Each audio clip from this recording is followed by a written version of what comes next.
नमस्कार, बहुत बहुत स्वागत है आप सभी का स्वस्थ विचार में। आपके साथ मैं हूं भावना प्रसाद। दर्शकों, हम सभी चाहते हैं कि हम स्वस्थ रहें, लेकिन कहीं ना कहीं जीवन में परेशानी आ जाती है, कहीं ना कहीं स्वास्थ्य विकार आ जाते हैं और कहीं ना कहीं हमारा स्वास्थ्य जो होता है वो खराब हो जाता है। आखिर इसके पीछे कारण क्या होता है, वजह क्या होती है? आज का जो खान पान है वो भी इतना शुद्ध नहीं रह गया है कि हम तंदुरुस्त और फिट रह सके। लेकिन इस कार्यक्रम के माध्यम से हम ये जानते हैं कि कैसे आप आयुर्वेद के माध्यम से फिट रह सकते हैं, तंदुरुस्त रह सकते हैं। और इसमें हम ज्यादा जानकारी प्राप्त करते हैं आयुर्वेद के ज्ञाता गायत्री सिद्ध पंडित लक्ष्मण दास रतन भारद्वाज जी, गुरुजी। तो चलिए कार्यक्रम की शुरुआत करते हैं और उनका स्वागत करते हैं। गुरुजी, बहुत बहुत स्वागत है आपका। नमस्कार। नमस्कार। आज हम बात करेंगे आपको महिलाओं की जो समस्या होती है लुकोरिया को लेकर और साथ ही परमेय रोग को लेकर। अगर आपकी भी इस तरह की कोई समस्या है, अगर आप भी इस तरह की समस्या से जूझ रहे हैं तो आप हमसे जुड़ सकते हैं। नंबर आपकी स्क्रीन पर लगातार फ्लैश हो रहे हैं। गुरुजी, महिलाओं की जो समस्या होती है लुकोरिया की समस्या, उसके बारे में आपसे चर्चा करना चाहेंगे, क्योंकि जब महिलाओं की बात आती है तो महिलाएं अक्सर अपनी जो प्रॉब्लम्स होती हैं, जो परेशानियां होती हैं, उसे नजरअंदाज कर देती हैं। देखिए, औरतों के लिए लकोरिया बहुत खतरनाक बीमारी है। जी। जिस औरत को लकोरिया पैदा होगा उसकी कमर में हमेशा दर्द रहेगा। और लकोरिया दो किस्म का होता है, एक सफ़ेद रंग का, एक मटियाले रंग का। सफ़ेद रंग वाले को सफ़ेद परदर बोलते हैं और मटियाले रंग खूनी परदर कहते हैं। अब इनकी दोनों की दवाइयाँ तो अलग अलग हैं, परंतु परहेज सबसे सख्त है। लकोरिया वाली औरत को ठंडा पानी, बासी खाना, बेटैमा खाना बिल्कुल नहीं होना चाहिए। पानी हमेशा हल्का गर्म पिए और पानी में लहसुन, प्याज, अदरक का रस मिला के पीते हैं जी। तो दवाइयाँ सोने पे सुहागे काम करती हैं। अब जिस औरत को सफ़ेद लकोरिया, उसके लिए सबसे आसान तरीका है कि सबसे पहले 10 ग्राम हल्दी लेके आधा किलो पानी में उबाल लें। उबालने के बाद ठंडा होने के बाद उससे गुप्त अंग की धुलाई करें, दिन में कम से कम 4 से 5 बार। और खाने के लिए सुबह खाली पेट एक पतासा लें, पतासे में छोटा सा छेद कर दें, उसके बीच में 8 से 10 बूंदें बढ़ के दूध की डालें। पतासे को अच्छी तरह चबा चबा के खाएं।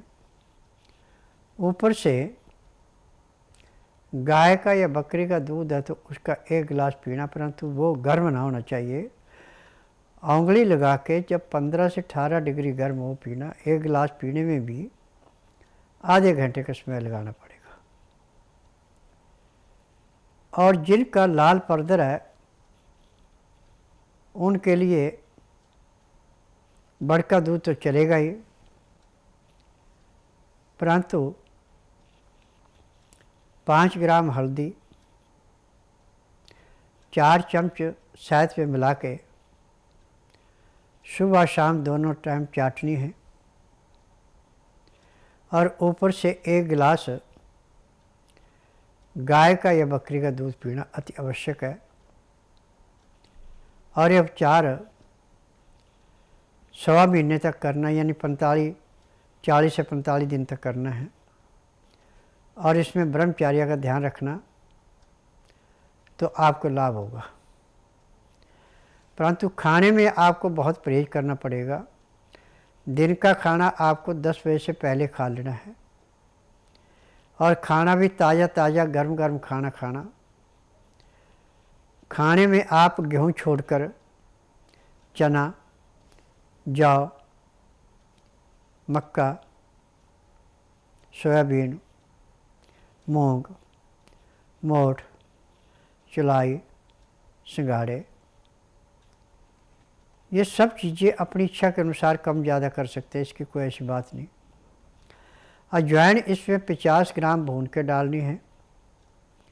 100 ग्राम इसमें तिल भून के डालने, फिर इसका आटा पिसाना है और आटा सख्त गूंद करके पानी के अंदर रख दें, खुले पानी में। इतने में आप छिलके वाली दालें या छिलके वाली सब्जियाँ या पत्तेदार सब्जी जो भी आपने खानी हो बना लें, परंतु सब्जी को छौंक नहीं लगाना, इस बात का ध्यान रखना। और सब्जी में नमक सिंधा या काला नमक डालना, आयोडीन नमक नहीं डालना। काली मिर्च डाल सकते हैं, लाल हरी मिर्च नहीं लेनी। हल्दी, जीरा, सौंफ, सौंठ, दालचीनी, ये सारी चीज़ें कूट के पीस के पाउडर बना के रख लें। जब भी आपकी साग सब्जी या दाल जो भी आपने बनाई तैयार हो जाए तो खाते समय उसमें चुटकी भर अपने टेस्ट के लिए डालनी है, ज़्यादा नहीं डालनी। और खाना खाते समय 2 गिलास गर्म पानी, लहसुन प्याज अदरक का रस मिला के पीना अति आवश्यक है। उसका नियम है कि 2-4 ग्रास खाना खाया, फिर 2 घुट पानी पिया, फिर 2-4 ग्रास खाना खाया, 2 घुट पानी पिया। पानी पीने में, खाना खाने में यदि आप 1 घंटा लगाते हैं तो आपका खाना ऐसे पचेगा जैसे रेते की ढेरी पे पानी डाल के रेता पानी को चूस लेता है, पानी को बहने नहीं देता, ऐसे खाना पचेगा। पैंक्री इंसुलिन बनाएगी, पित्ते में तेजाब नहीं बढ़ेगा। गुर्दा खाए पिए को फिल्टर करके तिल्ली को जब शुद्ध खून देगा तो बीमारी कहाँ से आएगी। अब जब शुद्ध खून तिल्ली को मिल गया और तिल्ली ने दिल को ऑक्सीजन से साफ करा के पूरे शरीर में भ्रमण करा दिया तो रोग का तो नामो निशान नहीं रहता। जितने भी रोग हैं हमारे खान पान से हैं, गलत खान पान से। चीनी, चाय, कॉफ़ी, मीट, अंडा, मछली, मैदे की चीज़ें, तली हुई चीज़ें, बेटैमा खाना, बासी खाना, ये बीमारियों को दिन दोगुने रातें चौगुनी बढ़ाता है। और चीनी तो हर एक के लिए एक किस्म का पॉइजन है, इसका मैंने सफ़ेद जहर नाम रखा हुआ है। चीनी की जगह आप बिना मसाले का गुड़ या सेला मिश्री या कुज्जा मिश्री प्रयोग कर सकते हैं। और आजकल जो आपको बोरे के नाम से, देसी खांड के नाम से जो खांड मिलती है उसमें भी चीनी को पीस के दे रहे हैं। सावधान हो जाएं। चीनी की पहचान है कि अब 4 दाने मुंह में रख के 10 मिनट तक उसको चूसते हैं तो जीभ के ऊपर जो है जलन पैदा हो जाती है। परंतु सेला मिश्री है या कुज्जा मिश्री है, इनको जीभ पे जितना मर्जी रखें कभी भी जीभ में किसी किस्म की तकलीफ नहीं होगी। ये पहचान है। और खाना खाने के बाद दांतन कूड़ा करके 5 मिनट के लिए वज्र आसन बैठना अति आवश्यक है। फिर उसके बाद दिन का टाइम है तो 10 मिनट आप सैर कर लें और 20 मिनट के लिए आप शवासन लेट जाएं। 5 मिनट के लिए बाईं साइड करवट लें, 3 मिनट के लिए दाईं साइड करवट लें। अब उठ करके आप अपना जो भी काम धंधा उसको करें। आपके शरीर में इतनी चुस्ती आएगी जैसे आप 8 घंटे की निद्रा पूरी करके उठे। आज मैंने पूरे संसार से एक निवेदन किया है कि स्वस्थ विचार एकमात्र आश्रम ऐसा है कि रोगी को ना तो कागज पत्तर लाना पड़ता है, ना मुंह से बोलना पड़ता है और ना ही किसी किस्म के टेस्ट की रिपोर्ट लानी पड़ती है। यहाँ का नियम है कि बुधवार की मैं छुट्टी रखता हूँ, गुरुवार से लेकर मंगलवार के बीच में नाड़ी परीक्षण करता हूँ। नाड़ी परीक्षण में पैर के तलुए से सिर के बाल तक की MRI, CT scan, xray, ultrasound, ECG, sonography सब कुछ 5 सेकंड में हो जाती है। फिर उसके बाद दवाइयाँ खाने की हैं, दवाइयाँ पीने की हैं, मालिश करने का तेल है, आँख में, नाक में, कान में डालने की दवाइयाँ हैं। ये दवाइयाँ अंदर जाके ऐसे काम करती है जैसे बंजर ज़मीन पे वर्षा ऋतु में नमी आने से हरियाली छा जाती, ऐसे शरीर में जाके काम करती है। दर्शकों, अगर आपकी भी कोई समस्या है, अगर आप भी कार्यक्रम के माध्यम से संस्थान से जुड़ना चाहते हैं तो नंबर आपकी स्क्रीन पर लगातार फ्लैश हो रहे हैं। आप बात कर सकते हैं, सलाह ले सकते हैं। संस्थान के द्वारा जो भी औषधियाँ आपको दी जाती हैं, आपको बताई जाती हैं, पूरी तरह से आयुर्वेदिक होती हैं, जड़ी बूटियों से निर्मित होती है और संस्थान के द्वारा ही बनाई जाती हैं, खुद के द्वारा बनाई जाती हैं, किसी की औषधि नहीं लाई जाती और पूरी तरह से ये आयुर्वेदिक होती हैं, जो सीधे तौर पर आपके रोगों पर काम करती हैं और आपको लाभ देती हैं। आपकी जो परेशानियां हैं वो बढ़ने के बजाय कम होना शुरू हो जाती हैं और वो जड़ से समाप्त होती हैं। अगर आप भी संस्थान से जुड़ना चाहते हैं तो नंबर आपकी स्क्रीन पर लगातार फ्लैश हो रहे हैं। बात करके आप सलाह ले सकते हैं। नमस्कार, मेरा नाम यशु राठी है। मेरी उम्र 33 साल की है और मैं पंचकुला से आई हूँ। मेरे को शादी के बाद से ही जो एक महिलाओं में आम तरह की प्रॉब्लम होती है, उस तरह की प्रॉब्लम होने लग गई। मैंने अपना पीजीआई चंडीगढ़, पीजीआई रोहतक और एम्स में और बहुत सारे बड़े बड़े डॉक्टर्स को अपना इलाज कराया, लेकिन हर बार हर डॉक्टर का अलग अलग ओपिनियन होने की वजह से एक कोई प्रॉब्लम पे कोई भी डॉक्टर नहीं निकल पाया और हर महीने मुझे या तो हार्मोन्स का इंजेक्शन या हार्मोन्स की मेडिसिन खानी पड़ रही थी, जिससे एक तो मेरे अंदर सबसे बड़ी प्रॉब्लम कि मेरा वेट बढ़ गया, मेरी जो याददाश्त थी वो कमज़ोर होती गई, आईसाइट थी वो वीक हो गई और मेरे अंदर इतना लेजीनेस, थायराइड की प्रॉब्लम और मेरे साथ साथ आ गई। तो इससे मैं इतनी परेशान हो गई थी कि मेरी जैसे जैसे आगे आगे एज और होती गई तो मैं और हर तरह की प्रॉब्लम से इनसे इतनी घबरा चुकी थी कि भी मुझे अब लग रहा था कि मैं शायद कभी नहीं ठीक हो पाऊँगी। लेकिन टीवी में बाबा जी को, गुरु जी को देखा तो मेरी मामा जी, मेरी मम्मी और मेरी मौसी जी सबसे पहले यहाँ पर आए थे मेरे मामा जी को, और इनको प्रॉब्लम थी उनको लेकर। मेरे मामा जी को आराम हुआ तो मेरी मम्मी के अंदर विश्वास जागा, तो फिर वो मुझे यहाँ लेकर आए। मैंने विश्वास से, उन्होंने कहा कि परहेज़ कर सकती हो तो खाना। मैं परहेज़ नहीं कर सकती थी, लेकिन फिर भी पता नहीं क्यों एक श्रद्धा से जागी कि भी यीशु जहाँ इतनी दवाइयाँ खा के देखी है वहाँ ये और करके देखी। तो मैंने श्रद्धा से 15 दिन लगकर जो भी स्वामी जी ने मेरी दवाइयाँ दी मैंने वो खाई। सबसे बड़ी बात, मुझे आके जैसे यहाँ डॉक्टरों को बताना पड़ता था कि मुझे ये प्रॉब्लम है, मुझे गुरुजी को कुछ नहीं बताना पड़ा। उन्होंने मेरी नाड़ी देखी, खाली पेट बुलाया था, उन्होंने मेरी नाड़ी देखी और नाड़ी देखने के बाद उन्होंने अपने आप ही मेरी सारी जो थी तकलीफ़ें, उन्होंने वो सारी अपने आप ही जान ली और मुझे कहा कि बेटा ये लग कर विश्वास से दवाई खा। और मैंने 15 दिन दवाई खाई। मेरा 84 kgs वेट था और अब मेरा 76 हो गया है। मैं बहुत ज़्यादा हल्का महसूस कर रही हूँ। मेरी आई साइड में भी बहुत फ़र्क हुआ है और सबसे बड़ी बात, मेरे को जैसे मेरा वेट बढ़ता गया था मेरे अंदर एक स्नोरिंग की प्रॉब्लम हो गई थी कि मैं खराटे बहुत ज़्यादा लेती, तो मेरे खराटे अब बिल्कुल बंद हो गए हैं। मैं बहुत एक्टिव महसूस कर रही हूँ अपने आप को पहले से। मेरा नाम सुनीता है, मैं बेगमपुर से आई हूँ। मेरे पेट में डॉक्टरों ने रसोली बताई थी, मैंने अल्ट्रासाउंड करवाया था, रसोली बताई थी। मैं टीवी चैनल देखकर बाबा जी के पास आई, बाबा जी ने रसोली बताई थी और वो मेरे को दवाई दी थी और वो मैंने 2 बार दवाई खाने के बाद मेरी रसोली ख़त्म हो। अल्ट्रासाउंड दोबारा करवाया था, फिर उन्होंने बोला कि अब रसोली नहीं है। गुरुजी, हमारे साथ नीरज जी जुड़े हैं यूपी से। नीरज जी, बहुत बहुत स्वागत है आपका। नमस्कार नीरज जी बताएं। मेरे पैर में पड़ी हुई थी जी। देखो बेटा, मैं नाड़ी वैद्य हूँ, रोगी से पूछ के मैं दवाइयाँ नहीं बेचता और न टीवी के माध्यम से दवाइयाँ बेचता हूँ।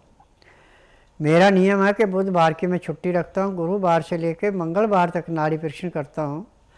नाड़ी परीक्षण में पैर के तलुए से सिर के बाल तक की MRI, CT scan, xray, ultrasound, ECG, sonography सब कुछ 5 सेकंड में नाड़ी परीक्षण में हो जाता है। उसके बाद दवाइयाँ खाने की हैं, पीने की हैं, मालिश करने के तेल हैं, आँख में, नाक में, कान में डालने की दवाइयाँ हैं। ये दवाइयाँ नाड़ी परीक्षण के बाद दी जाती है। जो रोग मिलता है सब दवाइयाँ दी जाती हैं।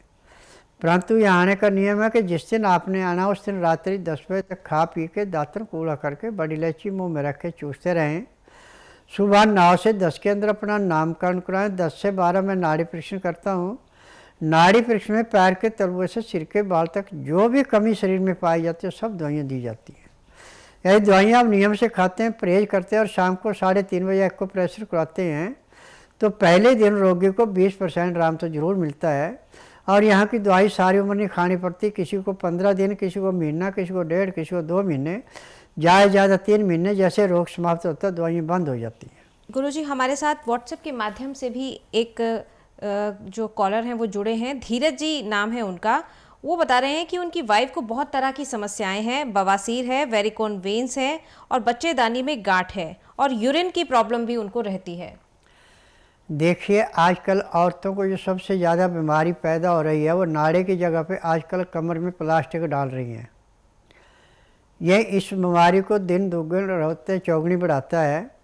और दूसरा, जो आप एलोपैथिक पेन किलर या स्टेरॉइड खिलाते हैं, ये अंदर जाके रोग को सुन्न करता है। जिस अंग में रोग है उसको सुन्न कर देता है, रोग को काटता नहीं है। आज पूरे संसार के अंदर मेडिकल साइंस में किसी भी रोग की दवाई नहीं। यदि आपके सिर में दर्द है तो उसको भी सुन्न करेगा, मिटाएगा नहीं। परंतु स्वस्थ विचार एकमात्र आश्रम ऐसा है कि इसमें हर एक रोग ऐसे समाप्त किया जाता है जैसे जलती अग्नि में पतंगा नष्ट होता है। आप बुधवार छोड़कर गुरुवार से लेकर मंगलवार के बीच में इसको मेरे आश्रम में लाइए। जिस दिन आश्रम में लाना उस दिन रात्रि 10 बजे तक खिला पिला के दातन कूड़ा करा के बड़ी इलायची मुंह में रख के चूसने को दे दें। सुबह 9 से 10 के अंदर इसका नामकरण कराना। 10 से 12 में नाड़ी परीक्षण करूँगा। नाड़ी परीक्षण में पैर के तलुए से सिर के बाल तक की MRI, CT scan, xray, ultrasound, ECG, sonography सब कुछ 5 सेकंड में हो जाएंगे। फिर उसमें जो भी कमियाँ इसके शरीर में पाई जाएंगी दवाइयाँ दी जाएंगी। दवाइयाँ खाने की हैं, दवाइयाँ पीने की हैं, मालिश करने के तेल हैं, आँख में, नाक में, कान में डालने की दवाइयाँ हैं। ये दवाइयाँ नियम से लेते हैं, परहेज करते हैं तो जिस दिन आएंगे उसी दिन कम से कम 20% आराम तो इसको जरूर मिलेगा। और 1 महीने में जो इसको बवासीर है या यूट्रस में रसौली है ये बिल्कुल साफ़ हो जाए, उसका नामो निशान नहीं रहेगा। यहाँ बिना ऑपरेशन के सारे रोग समाप्त किए जाते हैं। जी बिल्कुल धीरज जी, हम उम्मीद करते हैं कि आपको आपकी समस्या का समाधान मिल गया होगा। लेकिन फिर भी अगर कोई बात आप जानना चाहते हैं तो आप संस्थान में आ सकते हैं, गुरुजी से आकर आप मिल सकते हैं। नाड़ी परीक्षण के माध्यम से आपके सभी रोगों के बारे में आपको बताया जाता है। आप संस्थान में आ सकते हैं, गुरुजी से आके मिल भी सकते हैं। इसी बीच गुरुजी हमारे साथ सौरभ जी जुड़े हैं गाजियाबाद से। सौरभ जी, बहुत बहुत स्वागत है आपका। हेलो जी सौरभ जी, बताएं। जी मैम, मेरे को वेरिकोस वेन की परेशानी है जी। देखो बेटा, इसका मेडिकल साइंस में पूरे संसार में इलाज नहीं। मेरे पास ऐसे है जैसे खेत में से गाजर मूली निकालते हैं। आप ऐसा कीजिए, बुधवार छोड़कर गुरुवार से लेकर मंगलवार के बीच में मेरे आश्रम में आइए। जिस दिन आश्रम में आना उस दिन रात्रि 10 बजे तक खा पी के दातन कूड़ा करके बड़ी इलायची मुँह में रख के चूसते रहना। सुबह 9 से 10 के अंदर अपना नामकरण कराना। 10 से 12 में नाड़ी परीक्षण करूँगा। नाड़ी परीक्षण में पैर के तलुए से सिर के बाल तक की MRI, CT scan, xray, ultrasound, ECG, sonography सब कुछ 5 सेकंड में हो जाएगा। उसमें जो भी कमियाँ शरीर के अंदर पाई जाएंगी दवाइयाँ दी जाएंगी। दवाइयाँ खाने की हैं, दवाइयाँ पीने की हैं, मालिश करने के तेल हैं, आँख में, नाक में, कान में डालने की दवाइयाँ हैं। यदि दवाइयाँ आप नियम से लेते हैं, परहेज करते हो, जिस दिन आश्रम में आएंगे उसी दिन 10% आराम तो आपको ज़रूर मिलेगा। 15 दिन में आपको 50 से 60% आराम मिलेगा। महीने 1.5 महीने में आपका रोग समाप्त हो जाएगा। और वेरिकोसिस का इलाज आज पूरे संसार के अंदर मेडिकल साइंस, आयुर्वेद, यूनानी, होम्योपैथिक, नेचुरोपैथी में बिल्कुल नहीं है। ये मैं दावे से कहता हूँ क्योंकि मैं नाड़ी वैद्य हूँ। जब सब जगह से आदमी हार जाता है तब मेरे पास आता है, और जिस दिन आता है उसी दिन 10 से 15% आराम भी मिल जाता है। बिल्कुल दर्शकों, तो अगर आप भी आराम पाना चाहते हैं, आयुर्वेद के माध्यम से लाभ पाना चाहते हैं तो नंबर आपकी स्क्रीन पर लगातार फ्लैश हो रहे हैं। आप बात कर सकते हैं, सलाह ले सकते हैं। कई बार हम देखते हैं कि हम लंबे समय तक औषधियों का सेवन करते रहते हैं, लेकिन जो प्रॉब्लम्स होती हैं, जो परेशानियां होती हैं, जो बीमारियां होती हैं, कम होने के बजाय वो बढ़ती चली जाती हैं। अगर आप भी अपने रोगों में लाभ पाना चाहते हैं तो आप आश्रम से जुड़ सकते हैं। नंबर आपकी स्क्रीन पर लगातार फ्लैश हो रहे हैं। इसी बीच गुरुजी अगले कॉलर जो है वो हमारे साथ जुड़ चुके हैं। हेलो जी, बताएं। नमस्कार, बहुत बहुत स्वागत है आपका। जी, अपनी प्रॉब्लम बताएं, अपनी बीमारी बताएं। दीदी, मुझे बवासीर की बीमारी है। जी देखो बेटा, बवासीर की जड़ें होती है सुंडी पे, और आज पूरे संसार के अंदर इसकी की दवाई कोई नहीं है। मेडिकल साइंस में तो ऑपरेशन करके गुदा काटते हैं, गुदा काटने से बवासीर ख़त्म नहीं होती। परंतु स्वस्थ विचार एकमात्र आश्रम ऐसा है कि इसमें ना तो आपने मुंह से बोलना कि मुझे बीमारी है, ना कागज पत्र लाना है। यहाँ का नियम है कि जिस दिन बुधवार हो उस दिन नहीं आना, गुरुवार से लेकर मंगलवार के बीच में आना। जिस दिन आना उस दिन रात्रि 10 बजे तक खा पी के दातन कूड़ा करके बड़ी इलायची मुंह में रख के चूसते रहना। सुबह 9 से 10 के अंदर अपना नामकरण कराना। 10 से 12 मैं नाड़ी परीक्षण करता हूँ। नाड़ी परीक्षण में पैर के तलुए से सिर के बाल तक की MRI, CT scan, xray, ultrasound, ECG, sonography सब कुछ 5 सेकंड में हो जाएंगे। उसमें दवाइयाँ खाने की हैं, दवाइयाँ पीने की हैं, मालिश करने के तेल हैं, आँख में, नाक में, कान में डालने की दवाइयाँ हैं। जब ये दवाइयाँ खाएंगे तो बवासीर का कोई भी रोग ऐसे समाप्त होता है जैसे जलती अग्नि में पतंगा नष्ट होता है। बवासीर के लिए आपको एक सफ़ेद रंग की भस्म दी जाएगी, इसको पीड़ा हारी चूर्ण लिखा है और उत्तम भस्म भी इसका नाम है। इसको केले के अंदर भी ले सकते हैं, शहद में मिला के भी ले सकते हैं और ऐसे मुंह में रख के चूस सकते हैं। इसका कोई टेस्ट नहीं है और इससे बवासीर ऐसे समाप्त होती है जैसे जलती अग्नि में पतंगा नष्ट होता है। जी, हम उम्मीद करते हैं कि आपको अपनी समस्या का समाधान मिल गया होगा। अगर फिर भी आप आश्रम में आना चाहते हैं तो नंबर आपकी स्क्रीन पर लगातार फ्लैश हो रहे हैं। सुबह 10 बजे से लेके 12 बजे तक गुरुजी नाड़ी परीक्षण करते हैं। नाड़ी परीक्षण के माध्यम से ही आपके रोगों के बारे में बताया जाता है और उत्तम जड़ी बूटियों के माध्यम से आपके रोगों का उपचार किया जाता है। तो संस्थान से आप जुड़ सकते हैं, नंबर स्क्रीन पर लगातार फ्लैश हो रहा है। साथ ही साथ अगर आप गुरुजी से मिलना चाहते हैं तो गुरुजी नाड़ी परीक्षण के माध्यम से आपका इलाज करते हैं। सुबह 10 से लेकर 12 बजे के बीच में नाड़ी परीक्षण करते हैं गुरुजी। अगर आप उनसे नाड़ी परीक्षण करके अपने रोगों का उपचार चाहते हैं तो आप मिल सकते हैं, आप आश्रम भी आ सकते हैं। नंबर आपकी स्क्रीन पर लगातार फ्लैश हो रहे हैं। साथ ही साथ आप हमारे YouTube चैनल को भी सब्सक्राइब कर सकते हैं। आप संस्कृति टीवी को सब्सक्राइब कर सकते हैं। आपके जो भी सवाल हैं, आपकी जो भी प्रॉब्लम्स हैं, जो भी बीमारियां हैं, आप हमें वहां कमेंट बॉक्स में भी लिख सकते हैं। फिलहाल वक्त हो गया है आप सभी से विदा लेने का, लेकिन जाने से पहले हम धन्यवाद देना चाहेंगे गुरुजी का। गुरुजी कार्यक्रम में जुड़ने के लिए बहुत बहुत शुक्रिया। नमस्कार। आज के कार्यक्रम में बस इतना ही। आपकी अगर कोई भी समस्या है जिससे आप जुड़ना चाहते हैं, अगर आप संस्थान से जुड़ना चाहते हैं तो आप हमारे संस्थान में आ सकते हैं। संस्थान के जो नंबर हैं लगातार आपके टीवी स्क्रीन पर फ्लैश हो रहे हैं। फिलहाल नमस्कार।